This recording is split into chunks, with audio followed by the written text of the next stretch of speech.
How can you sum up this? Justin Juko nga mutendesi wa bikonde kyajjateebwe okuva mu nkomyo oluvannyuma lw'okukwatibwa abakuumaddembe bwe yali aliko emirimu gy'akola mu bitundu by'e Masaka. Bino byaliwo nga 12 Desemba omwaka oguwedde. Poliisi nejja netukwata ne bantwala mu Army Barracks Kasijagirwa ne banjayo after 2 days ne bantwala ku gav't ne tucyankanirayo ne banzija ne bantwala mu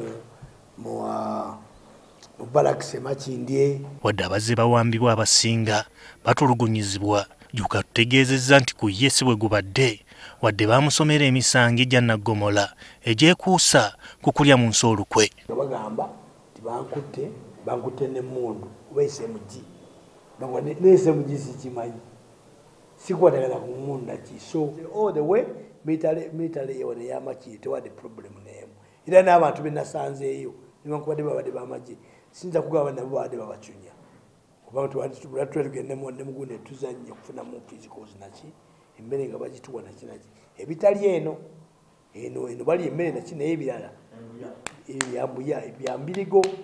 Jukutali yekka nga waliwo n'abalala be tuzze tukulaga abazze bakwatibwa ab'ebyokwerinda kyokka oluvannyuma ne bateebwa nga tebagguddwako misango. Naye muddakiro omusajja yankuva wano Bannyondo agenda okulaba obulamu bwange buweddewo okuddamu okutegeera ate nga bazzeemu bankuba.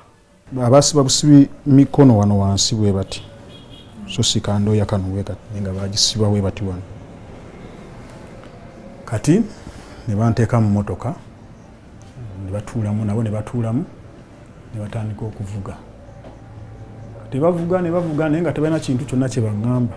Embeera eno abalwanirizi b'eddembe bagivumiridde. Ate abamu batwalibwa mu buduukulu bw'amagye kati ekintu ekyo kyennyamiza nnyo kubanga kityoboola eddembe ly'obuntu.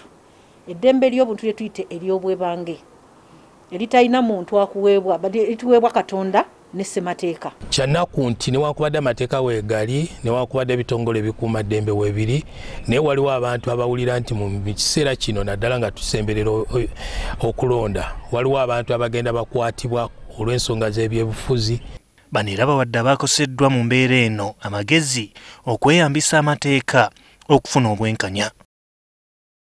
Omuntu obutamuggyako ddembe ery'okubeera nga atambula nga akola emirimu gye lye tuyita right to personal liberty. Eddembe eryo bali kujjako nga basuubira okuba nga ozizza omusango era nga n'omusango gukubuuliddwa bulungi omuntu oyo aba akola ki akukwata era n'omuntu oyo akukwata kweyanjulira nakubuli ensonga lwaki okwatiddwa. Waliwo etteeka eryayisibwa mu 2012 erikwata ku kutulugunya, waliwo eryayisibwa mu 2019 erikwata ku muntu yenna atulugunyiziddwa okubeera nti asobola okwekubira enduulu mu mbuga z'amateeka.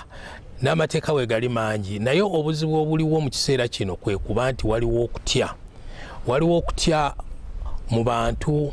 Ng'oggyeko ekyokukozesa amateeka, Dr. Livingstone Sewanyana alowooza nti bano bayinza n'okwanika ab'ebyokwerinda ababatulugunya. Kati abantu abo si kyangu nnyo okubeera nti nno bajja kudduka bagende ku poliisi, kijja kubeera kizibu nnyo okubeera nti bafuna engeri gye bayambibwa. Ekyo kiba kyetaaga bwetaazi buli muntu yenna amanyi, omuntu yenna yenyigidde mu bikolwa ebyokutulugunya munne oba ebyokukwata omuntu nga tayise mu mateeka okubeera nti ayanikibwa. Ekiseera kino kiba kyakwanika. Ebibiina ebirwanirira eddembe ly'obuntu birowooza nti abantu bangi abazze bakwatibwa mu kiseera kino ng'eggwanga lyolekera okulonda yadde nga bangi tebalabikira mu mawulire. Gerard Luyima, NTV Akawungeezi.